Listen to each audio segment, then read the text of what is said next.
What's going on, everyone? It's Rich Haywood here from Bacon Ice Cream Productions and Team RTFC. There's been some more retro news, and it's 1, and it's 2, and it's 3 pages again. You know what that means? It's time for the Good Times Newsline. All right, it's going to be kind of quick hitting because I don't have a whole lot of time, but I probably will still ramble. That's okay though. Let's get to it. We start with the Amico News Roundup. That's right. What do we got this week? Well, on Amico All Access, the Sunday show that talks about all things Amico on my friend OAB Pete's channel, all sorts of crazy stuff started coming out. They started talking about box art news. That's pretty cool. So check out this from Biplanes. Looking really cool, retro inspired. Definitely has that feel of those old Intellivision box arts, and especially the box arts even in the Atari age, kind of like like a pencil brush or an airbrush or like a watercolor kind of thing. It's cool. It's really cool. I'm digging that kind of art style, and if that winds up on the box for most of these games, that's going to be on some shelves behind me when we're in the Bacon Ice Cream Production Studios, that's for sure. That's looking mighty nice. Speaking of box art, there's Finnegan Fox. Yeah, he's back in the news. We've got cool little things where Tommy and Team Intellivision reached out via social media, kind of everywhere, Twitter, Facebook, all that kind of stuff, and said, hey, we got these 6 images. Right there. Which one, pick 3, which ones do you want to see on the back of the box for Finnegan Fox? And then it was like, oh, that's pretty cool. So, which one do you guys like? I think I went 1, 3, and 6 from the original set of pictures. Maybe there were more than 6. I don't know. If I'm wrong and there's 8 there, then, I went 1, 3, 6 anyway, I think. I picked some stuff. I thought those were like the action shot things, and like it was like, oh, well, if I was looking at the box, what would it be? Make it look really cool, like that kind of stuff. I had fun with it, and a lot of other people did in the thread that I inputted too. So that was pretty cool. What does that mean though for Finnegan Fox? That means he's getting a physical version. It looks like Biplanes is too. That's cool. What is that going to mean? We don't even know about physical stuff. I am one of the few in the Amico crowd, I guess, that have gone searching for news and stuff like that has not yet seen any of this stuff. I have no idea. 0.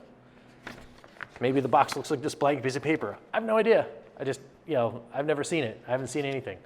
But from all these things that we've been seeing, definitely like Biplanes, it definitely seems like, all right, well, maybe we're going to get a box that looks kind of like the old Intellivision boxes. Maybe they have like the cool colors with the little frame. Maybe they're in network, like the old school games. That'd be neat. Maybe they're just going to look great on a shelf, like I said. And, definitely good stuff. What would Finnegan Fox be like, right? Probably action, right? He'd be an action, and so would Biplanes. It'd be the red box. That's what I think. I don't know. Who knows? But there you go. So there's some box art news, some cool stuff, little tidbits coming out here and there. There's some other stuff that OAB Pete took, he's the news guy there, so he took on that, and you can go over, check out his channel for more stuff. That's pretty much all there is for the news in Amico, but I did have some more topics. The other topic that I want to talk about is, of course, about OAB Pete himself. Congrats, man.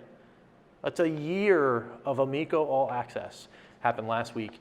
Tommy stopped by. There was all the favorite panelists, a lot of fresh faces too.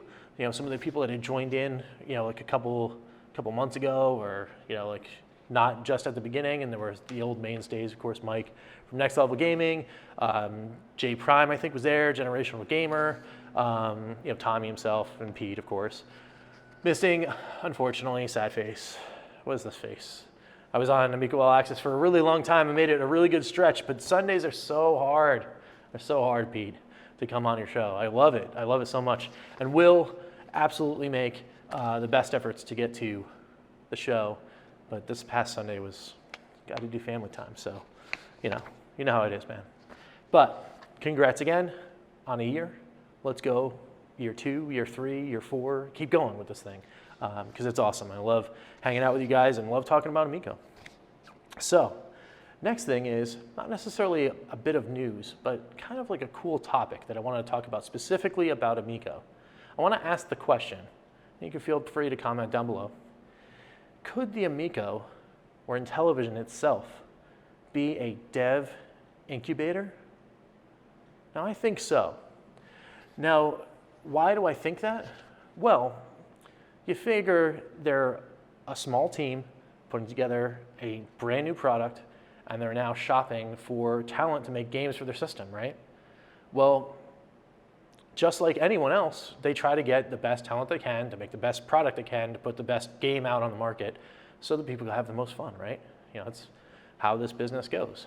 Well, if we take a look back in time and put on those glasses and go, hey, what were some other fine examples of games that came out people didn't even know about, but then yet later on these dev teams became so strong and they're just unbelievable? Well, let's look at some examples up on the screen. So, what if I told you that this game right here, Rings of Power on the Genesis, right? What if I told you that was just made by a small team that grew and grew and grew some more, changed some people around, and then grew some more, and wound up putting out a product that looked like this? That's right, folks. I'm talking about Naughty Dog. Rings of Power on the Genesis was one of their first games, and they were just a fledgling studio, put out a product on a newer console. The Genesis was a little like in the mid-range by the time this game came out, but still, small team, put out a game, was kind of okay in the success. They kept at it. They kept at it some more. They wound up getting in a relationship with Sony, and now you get this. Pretty cool, huh? All right, well, not enough examples. What about these guys? I don't know. Before I looked this up, I didn't know what this game was. This game is called Operation Desert Storm. So, it looks pretty cool. Another small team. Second game out from this development team, as they were known as. And then they make some more games, and they get involved with another big company, make some more, make some more, make some more, and then they put out this. Now you guys know what this is. Yeah, I'm talking about Bungie. Just think about it, right? Small teams come out of nowhere, make a couple games, make a couple more, get involved in some teams, and then make something great, right? What about this game right here? This group called Psyonix, no one knew who they were back in the PS3 days, except for this guy. When I was doing a little show that I like to call Perfect Score, I highlighted these guys on one of my indie roundups that I did, because I played this game called Supersonic Acrobatic Rocket-Powered Battle Cars. That's a mouthful, and I thought that game was gonna be huge. I kept telling everyone, I told my friends, I told everybody, like, you gotta play this game. And they were like, supersonic powered what? I was like, it's so much fun. And it winds up becoming another game, right? Of course, you guys kind of see the similarities. There it is. The small team puts out a downloadable title, right? Little indie game. It winds up becoming Rocket League, which blows up everywhere. Everyone's playing that game, right? So why not the friends over at Intellivision Entertainment, right? Why not them? My message is clear. Don't sleep on these dev teams because they're making smaller projects, right? Because you never know, they might just turn out to be the next mega dev team. Because they're working on their stuff, they're getting their teeth cut on these small projects. And they come out and they put out something that's awesome and fun for this new console, and then they wind up becoming either an internal team that works directly with Intellivision and makes great games over and over and over again for that console. Okay, or maybe they go somewhere else and make another game for another console. Either way, the gamer wins, right? It's pretty cool. It's pretty neat. And while you're at it, don't sleep on the little console that might either, right? I'm talking about the Amico. Don't sleep on that either, because it could wind up being the next game changer, and we don't even know. We don't know because it's not out, right? We're all speculating here. We're all fans or retro games. We're talking about all sorts of cool stuff, but you know, it's what makes this all fun, right? It's this retro thing. Who thought that 40 years after a console releases, that another guy was going to pick up the torch and go, you know what, I'm going to carry this thing and we're going to make a new project. And that's cool. That's really neat. And that's why I'm so excited about the project, why I'm so excited about Amico in the first place. Because, man, what a cool idea. You know, hey, it might not work, right? You know, we could come out and the market looks at it and goes, maybe I'm doing something else. Okay, well, at least they tried. They put out their effort, and you know it'll hit markets. I, for one, though, know for a fact that thing's going to hit my living room. I'm going to get to play these games with my kids. That's a slam dunk. It's a slam dunk. You know, like the games that I've seen enough, and I've played Moon Patrol, I've played Breakout. You know, all these demos. I mean, for me, I've seen enough. You know, I am the living embodiment of that meme, shut up and take my money, right? So much so that I pre-ordered a Founders Edition, I pre-ordered a VIP Edition, I went and pre-ordered a Galaxy Purple Edition, that you guys may or may not hear more about later, from GameStop. You know, I'm in on this thing, you know? So, and I'm really excited about all these smaller teams to see what they can really do. And I think, you know, hey, if you guys look at this, maybe you guys will be excited too. So anyway, just some food for thought. So let's move on now to Evercade Corner. That's right. Man, there's been some more Evercade news. The deluge continues from Blaze Entertainment, and I am here for it. I am ready. I am ready to rock. May 28th, can't come here fast enough. It's right around the corner. It's only, what is it now? It's the 18th, 10 days away. Get your wallets ready, because man, oh man, is there gonna be so much to pre-order. So we got the Evercade VS that's gonna be able to pre-order. You're gonna be able to pre-order the double pack that comes with the 2 games and the two controllers, the single pack that comes with this 1 game and the 1 controller, and then some limited edition thing that we don't know about yet. More news coming soon, maybe even next week. They said they were going to announce everything before the 28th. So, you know, we had a big announcement just yesterday, and then now some more news coming down the line. Who knows? Who knows? So we'll just have to wait and see. But what is this week's news? Arcade carts are here, finally. Yes. Yes, and it's 4 of them. So as predicted by myself, and RetroKill-9. I think even Pete wanted 2 and 2, I think. But as predicted by some of us here on the Evercast, there it is. You know, you put out the VS, it's all about multiplayer stuff. What do? You put out multiplayer carts. Arcades are multiplayer carts. Let's go. You know, that's awesome. So what are these carts? Well, we got Technos Arcade 1. We got Data East Arcade 1.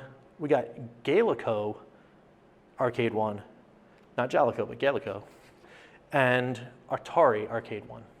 So that's cool.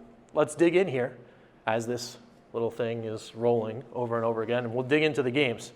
Let's check out the games list. On the Technos Arcade 1 cart, there is Battle Lane Volume 5, Blockout, the Combatrives, which was the sound from that teaser, confirmed, awesomeness. So good on those people at Twitter for figuring that out. That's really awesome. Double Dragon 2, The Revenge, Double Dragon 3, The Rosetta Stone, Mania Challenge, Minky Monkey, Mysterious Stones, Dr. John's Adventure. So those 8 games are on the Technos Arcade 1. I think it's cool stuff. It's a little weird that Double Dragon 1 Arcade isn't in there as well as all the others, but you know what? It leaves room for more, right? So if they get some more deals worked out where they can put some more Technos games on there. Maybe they slide Double Dragon 1 in on that next cart. Of course, it's a heavy hitter. They could put the Double Dragon guy right on the cart. Makes sense to me. But awesome, right? Get some brawlers in there. You got some, you got some puzzle stuff in there. You got all sorts of like cool, like weirdish games that people might not have heard of or played before. Sounds like Blaze Entertainment putting together another great list. So I'm all about it. Next one is Data East, Arcade 1. What do we got? We got Bad Dudes versus Dragon Ninja, which I think was some of the sounds. I want to confirm it. I might actually ask somebody we're going to talk about in a second when I see them, like, did they use 2 games or not? Because I'm pretty sure the Bad Dudes sounds were the punching sounds before you heard the computerized dong sound on the arcade thing. So we'll see. We'll see what happens. We got Breakthrough, Burger Time, Chain Reaction, Dark Seal, Darwin 4078, Lock and Chase, yeah, Sly Spy, Tumble Pop, and Wizard Fire. That's all great stuff again. I'm looking forward to personally to Lock and Chase, of course, and Dark Seal, but I also look forward to playing the arcade version of Burger Time, see what the actual differences are between the NES version that we're going to talk about in a second and the arcade version. Obviously, a lot of people like the arcade version. There are undisputed people on the interwebs and the retro community that love the Intellivision version of Burger Time. So maybe, hopefully, because it's a lot of Data East back and forth. Maybe they can get that thing, and then on our Intellivision Collection 2, maybe we can get that Burger Time version on there. I know that's 3 Burger Time games over 3 carts, but it would be kind of cool. So anyway, let's move on to the Gallico Arcade 1 cart with Alligator Hunt, Biomechanical Toy, Glass, Snowboard Championship, Thunder Hoop, and World Rally. So this awesome cart is definitely all about exploration for me. I've never played most, if not maybe any of these games except for maybe World Rally. I think I played that. I think it's on my Legends arcade cabinet at home.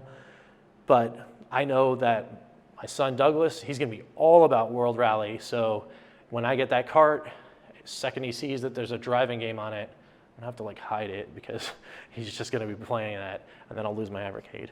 I do have a spare though, so yeah, I might have to hook him up. Maybe I'll have to get 2, give him one, and he just play World Rally over and over again. But anyway, that's what's on that cart. And then we move to the last cart, which is Atari Arcade 1, which has Asteroids Deluxe, Canyon Bomber, Centipede, Crystal Castles, Liberator, Lunar Lander, which is awesome, Millipede, Missile Command, Night Driver, Pong, Skydiver, Super Breakout, which is another awesome game, and Warlords, which is another awesome game. So we're looking at some really awesome stuff. Now, the Atari Arcade Collection, or the Atari Arcade 1 cart, for me, is one of those things where it's like, oh man, these are some really awesome games, but I do have my Legends arcade cabinet, and they're all on there, but hey, now I can take them on the go, right? So it's a plus. The plus is the portability for me in the Atari Arcade 1 thing on first impressions, but you never know, because they do a lot of really strong work on some of these games, so you might wind up finding out that, oh, hey, well, they make some small improvements to the ROM, they play a little better in the handheld mode, they play a little better on VS or something like that. So I'm intrigued. I'm intrigued to see what they do with these games. Maybe they're going to put on a little, coat of paint on there, and they'll be really awesome. Maybe even the definitive versions of some of these arcade ports. So we'll have to wait and see. So all good stuff, but where's hard driving? Come on, hook me up. I love hard driving.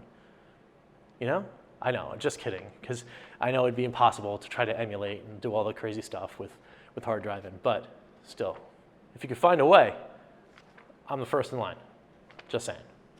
So, anyway, speaking of asking things to people that work at Blaze Entertainment, we're gonna have a guest on this week's Evercast. Awesome. Who is it? It's Ryan from Blaze Entertainment. He's the CTO. He's a cool dude. He's like always needling us in the Discord and on various like social medias and doing all that kind of stuff, but he's cool. He's a cool dude. So anyway, it's great times. I can't wait to chat with him about stuff, ask him questions like, where's my copy of hard driving? Just kidding again. But just talk to him about what the plans are, what their excitement level is over at Blaze, like all that kind of stuff. You ask him a whole bunch of stuff, and then of course turn it over to you guys on the chat to just fire away. Talk to him, ask him questions. I'm sure I'll be happy to answer. It's always great to have somebody from Blaze on the show, and couldn't be more happy, which is awesome. Speaking of Saturday is the day of the virtual CHOC Walk, which is a team up from us here at Bacon Ice Cream Productions and Team Intellivision. Why am I talking about this on the Evercade side? Well, good thing you asked. We're going to be doing a whole bunch of videos. I'm going to be shooting a whole bunch of stuff on Saturday right after the Evercast. I'm literally going to leave the cast, go eat something real quick, and then start walking from my house to Yestercades in Somerville, New Jersey. All a part of what I can do to contribute to the CHOC Walk by by actually putting in the steps, because there's a step tracker app and like that kind of stuff. You can put in your steps to join the team and stuff, which is kind of cool. But also, I'm going to Yestercade so I can play Hard Drive-In, the game I've been talking about all over the place, so I can try to see if I can crack 100,000 points in the game. And if I do, I'm going to donate $10 for every 10,000 points, regardless of whether or not I hit it. I'm going to donate $10 for every 10,000 points I get in the game. My goal is to crack 100,000, which is something I've never done on the cabinet before. However, I did do a recent practice video where I played Hard Drive-In on a Genesis, and I almost got it. I got so close. It's like 96.7 or something like that, which was awesome, but it's not quite there. But hopefully I got myself pumped up, and we're going to really break through and get that score. Why do Evercade people want to tune into all this? Well, on the way to Yestercades during my walk, I'm going to bring my Evercade, and we're going to play some games. I'm probably going to wind up playing Atari Collection 1 or Atari Collection 2 because it's stuff that's quick and easy. I can do like a quick score run, or I can do like whatever. I haven't figured out exactly what I want to do, but have some fun and do that kind of stuff and show off some of the Evercade in action. It's also a portable system that I can turn on and off and hopefully be in an area where it's not going to be too bright, where I can actually see what's going on the screen too. So, but I'm also going to be putting some cool tidbits in those videos. And those cool tidbits for subscribers to the channel in good standing will equal either instructions on how to, or just reminders to do so, on how to enter yourself into winning 1 or 2 different cartridges. I haven't figured that out yet.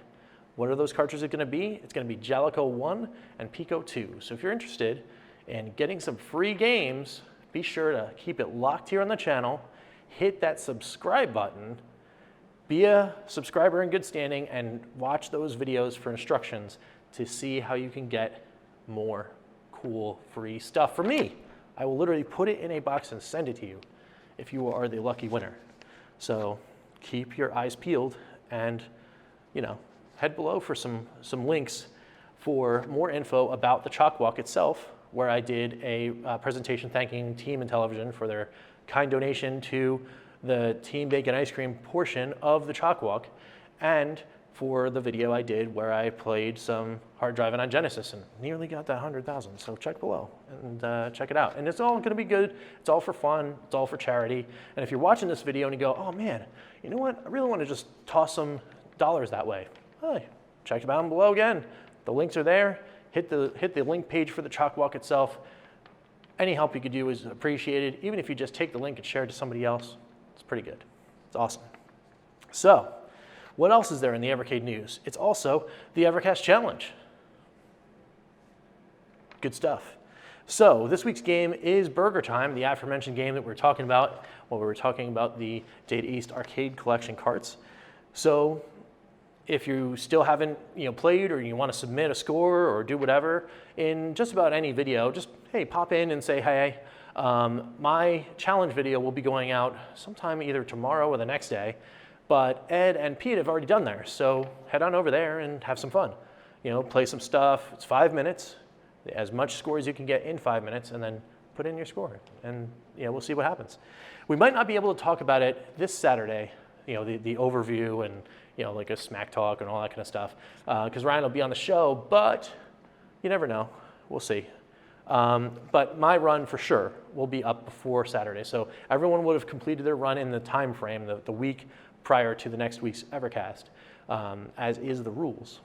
But we might not be able to like redo it, or we might not even do our new choosing of the game on that show. We'll see. We'll have to wait and see if there's time for it. But you guys in the audience are more important than like the silly fun that we have in the challenge. So if we have to wait a week, it's fine. So cool. Well, let's move right along to a quick check-in at Zero Infinite Games. Now, what are they doing? No, not too much. There hasn't been a lot of news. Maybe the dev team is like, they're still working hard on Into the Eternal, still doing stuff on Time Blazer, that kind of stuff. Time Blazer still looks neat. From what I've played, I'm definitely, thinking it's worth giving another look. We're still going to be checking in on the project as it goes and looking in for it from time, but there's no new real news here. However, Into the Eternal still going strong on that Indiegogo. So in the Into the Eternal world, if you're looking for some fun Zelda 2 action, and this is the first time you're watching one of these, check out down below. There's a link to the Indiegogo page for Into the Eternal. It's the trailer that's running right now.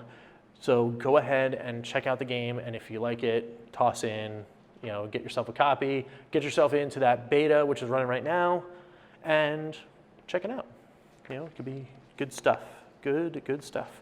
So again, no new data, but we're going to bring it to you whenever they get it. Speaking of, no new data, but there is new data.